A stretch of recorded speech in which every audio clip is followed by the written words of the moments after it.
ایک کتاب دیکھنا کوئی آسان کام نہیں ہوتا جی، بڑی محنت کرنی پڑتی ہے جو آپ نے کی ہے، ان کے لیے ایک بار تالیاں۔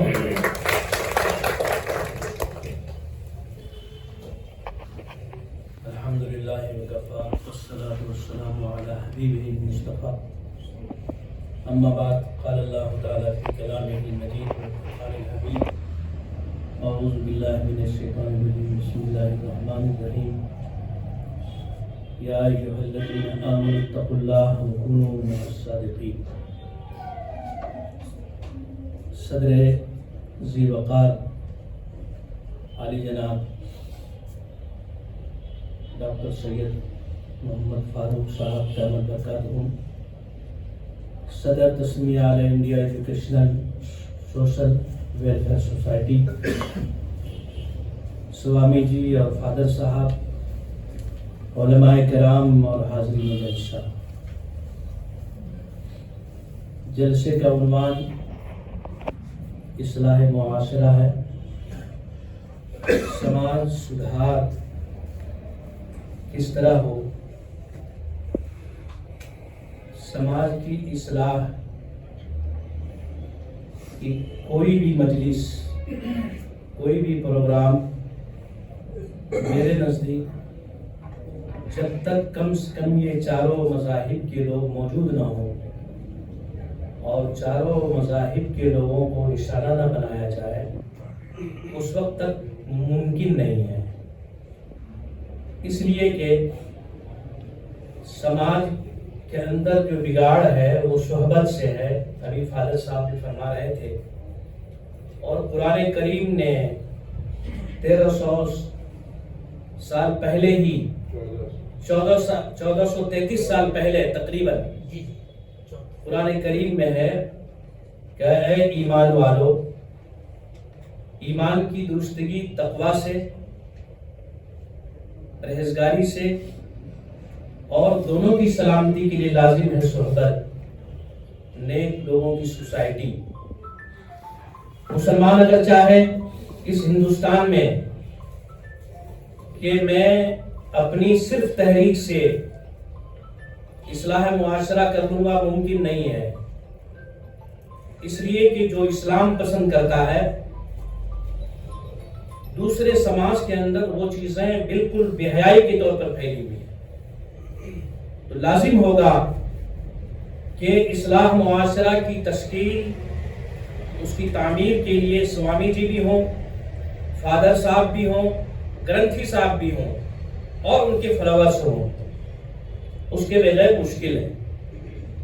جہاں تک مسلمانوں کا مسئلہ ہے، ابھی میں ایک مضمون پڑھ رہا تھا اتراکھنڈ کے جمعیت العلماء کے سیکریٹری خورشید احمد صاحب، اس میں آدھے سطر میں انہوں نے بڑی اچھی بات لکھی ہے، وہ یہ ہے کہ ایک مسجد کو نشانہ بنایا جائے اور مسجد کے تحت نمازیوں کی اصلاح کی تشکیل دی جائے اور اصلاح ان کی جائے، ان کی خرابیاں دور کی جائے، پھر اس محلے کی عورتوں کو نشانہ بنایا جائے، ان کے درمیان بیٹھا جائے، اس کے بعد نوجوانوں کو لیا جائے، ترتیب وار ہو، اور یہ پیغام لے کر ہندو بھائیوں کے پاس بھی جائیں، عیسائیوں کے پاس بھی جائیں، سکھوں کے پاس بھی جائیں۔ صحبت جو بگڑتی ہے، بگاڑ کی اصل وجہ مرد کے لیے عورت ہے اور عورت کے لیے مرد ہے۔ یہ جتنے بھی سماج سدھار کی باتیں ہوتی ہیں یہ انہی دو طبقات میں پھرتی ہیں۔ بگڑتا آدمی کہاں ہے؟ مرد کہاں بگڑتا ہے؟ عورتوں میں۔ عورت کہاں بگڑتی ہے؟ مردوں میں۔ تو ان دونوں کو ان کی حقیقت سمجھایا جائے، ان کی اصلاح کی جائے، ان کے مذہب کی تعلیمات سے ان کو روشناس کرایا جائے کہ مذہب میں احوال کی درستگی کے کیا کیا معیار ہیں۔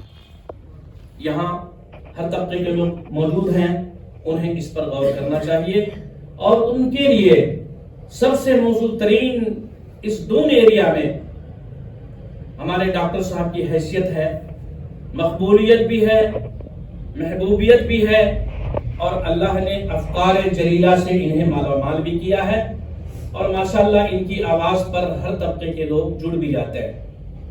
ضرورت اس بات کی ہے اصلاح معاشرہ کے سلسلے میں ہم چاروں کو بلایا جائے، عوام کے بجائے مولانا کو، پنڈتوں کو، گرنتھیوں کو، فادر صاحبان کو ایک جگہ بلایا جائے، اور محترم ڈاکٹر صاحب ہمیں کہیں کہ آپ پیشوا ہیں، ہر دھرم کے پیشوا بیٹھے ہیں، آپ کے دھرم کے لوگوں میں کہاں کس طرح کیا کیا بگاڑ ہے، آپ مندر میں اپنے لوگوں کو بلائیں، چرچ میں بلائیں، گرودوارے میں بلائیں، مسجدوں میں بلائیں، اور ان کی اس حوالے کو درست کرنے کی فکر کریں، ایسا پیغام دینا چاہیے۔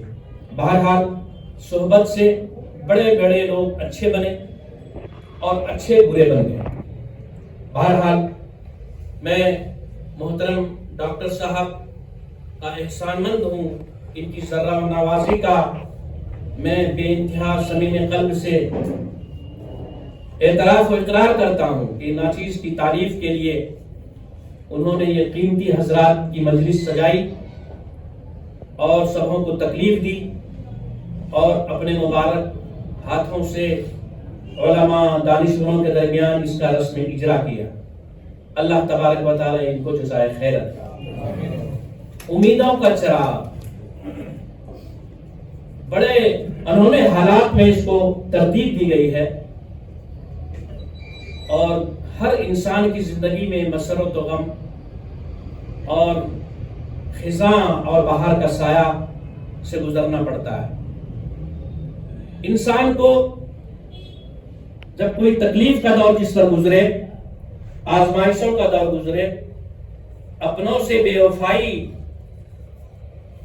کا سابقہ پڑے، جہاں امید ہو جہاں وہاں نا امیدی دیکھنے کو آئے، تو ایسے موقع پر انسان کو کس طرح اپنی زندگی، اپنے آپ کو کس طرح سنبھالنا چاہیے۔ اس کتاب میں ایک عنوان ہے دکھڑے۔ دکھڑے کو اگر آپ پڑھیں گے غور سے، اور پڑھنے کا مطلب ہے کم سے کم 3 بار پڑھنا، تو ہم نے انبیاء کرام کی زندگی میں کن انبیاء کو کن حالات سے گزرنا پڑا ہے، اس کی تشریح نہیں کروں گا۔ انہوں نے ایسی کیفیت میں اپنے آپ کو کس طرح سنبھالا، زندگی گزاری، اس میں ایک سبق ملتا ہے امیدوں کے چراغ میں۔ اسی طرح آدمی پر مایوسی آتی ہے حالات کی وجہ سے، اپنے پتھر پھینکنے لگتے ہیں اور اپنے لوگ کچلنے لگتے ہیں۔ ایسی کیفیت جب کبھی مقابلہ ہو، آدمی کو اپنے آپ کو کس طرح سنبھالنا ہے، یہ چیزیں، یہ واقعات اور یہ تدبیریں اس کتاب میں لکھی گئی ہیں۔ تدبیریں ایسے لوگوں کے لیے یہ کتاب ایک امیدوں کا بہت بڑا سہارا ہے۔ اسی طرح اس کتاب میں یہ بات بھی لکھی گئی ہے کہ سماج میں ایک دوسرے کو برا کہتے ہیں، گنہگار کہتے ہیں، حوصلہ شکن حالات پیدا کر دیتے ہیں۔ تو قرآن و سنت کے حوالے سے اور بزرگان دین کے واقعات سے میں نے یہ بات لکھی ہے، کوئی گنہگار نہیں ہے، کوئی برا نہیں ہے۔ برائی تو ایک لفظ ہے، ایک انسان کی ذات کے ساتھ کچھ چیزیں وقتی طور پر وابستہ ہو جاتی ہیں۔ اپنے کو برا کہنا چاہیے، گنہگار کہنا چاہیے، سماج کو گنہگار کہنا چاہیے۔ تو میں نے لکھا ہے کہ سماج اگر کسی کو گنہگار کہے تو گنہگار سے زیادہ وہ گنہگار ہے جو گناہ کا فتویٰ اسی پر لگاتا ہے۔ حضرت شاہ وصی اللہ صاحب رحمۃ اللہ علیہ نے اپنے مکتوبات میں یہ بات لکھی ہے، گنہگار کو گناہگار سمجھنا خود ایک گناہ۔ تو ایسے حالات پر میں نے حوصلہ افزا واقعات لکھے ہیں اس کتاب میں۔ بہرحال یہ سب چند نوادرات ہیں، زندگی گزارنے کا ایک گر ہے۔ بہرحال اس کو اپنا کر ہماچل پردیش جیسی جگہوں پر جہاں 3% سے کم مسلم آبادی ہے، ایک بڑے ادارہ بہت اسلوبی سے چلایا جا رہا ہے، وہ اسی کتاب کے مضامین اور عنوانات کا ہم نے سہارا لیا ہے. ہمارے یہاں بڑے بڑے کٹر جس کو کہا جاتا ہے، مسلم مزاج، سکھ مزاج، ہندو مزاج اور عیسائی لوگ آتے ہیں. میں انہیں بلاتا ہوں اور ہم تنہائی میں دفتر میں بیٹھ کر ایک دوسرے کو کوستے بھی ہیں اور سراہتے بھی ہیں. یہ جو فضائیں آپ حضرات نے ہم نے مل کر خراب کی ہیں، ہم ایک دسترخوان پر ابھی سب کھانا کھا رہے ہیں، بیٹھے ہوئے ہیں، موج مستی کی باتیں کر رہے ہیں، اور باہری دنیا کو آپ نے ایک عذاب، ایک جہنم کا نمونہ بنا دیا ہے. یہ کہاں تک بہتر ہے، کہاں تک یہ جائز ہے جو ہم لوگ اپنے کرتب سے لوگوں کو گمراہ کر رہے ہیں. ان کی ایک مثال تر و تازہ یہ سوامی جی ہیں، بہت بڑے مندر کے یہ پجاری ہیں اور ان کے سیاسی سماجی لوگوں میں تعلقات ہیں. یہ میرے بغیر نہیں رہتے، جب میری طرف سے گزرتے ہیں ملے بغیر نہیں جاتے، اور میں ان کی یہاں حاضری دیتا ہوں اور ہر طبقہ فکر سے میں ملتا ہوں، اور میں ہر ایک کو اللہ کا بندہ سمجھتا ہوں، اور اپنے کو جیسے مسلم ایک عالم ہونے کی حیثیت سے دائی قوم سمجھتا ہوں، اور دوسرے لوگوں کو مدعو قوم سمجھتا ہوں. دائی اور مدعو کا رشتہ بڑا مستحکم، مضبوط، پیار بھرا ہونا چاہیے، کیونکہ دعوت ان کو دی جا سکتی ہے جو سامنے والے سے ہم نفرت نہ کریں، دوری نہ کریں، پیار اور محبت کی نظر سے دیکھیں. بہرحال یہ خلاصہ ہے کچھ اس کتاب کا، بہت کچھ اور باقی ہے. میں آپ لوگوں پر چھوڑتا ہوں تاکہ آپ مطالعہ بھی کر سکیں. ایسا نہ ہو کہ میں نے خلاصہ کتاب کے بتایا، خلاصہ سامنے آ گیا اور کتاب کا آپ مطالعہ نہ کریں. بہرحال اخیر میں ہم آپ سبوں کا شکر گزار ہوں، اور خاص طور پر سید صاحب کا، ڈاکٹر صاحب کا، کہ انہوں نے ناچیز کے لیے یہ دلربا، دلکش اور پر بہار، پر معنی مجلس قائم کی، اور اللہ انہیں بھی سدا بہاروں میں سے مالا مال فرمائے اور ان کی عمر میں عافیت اور برکت نصیب فرمائے.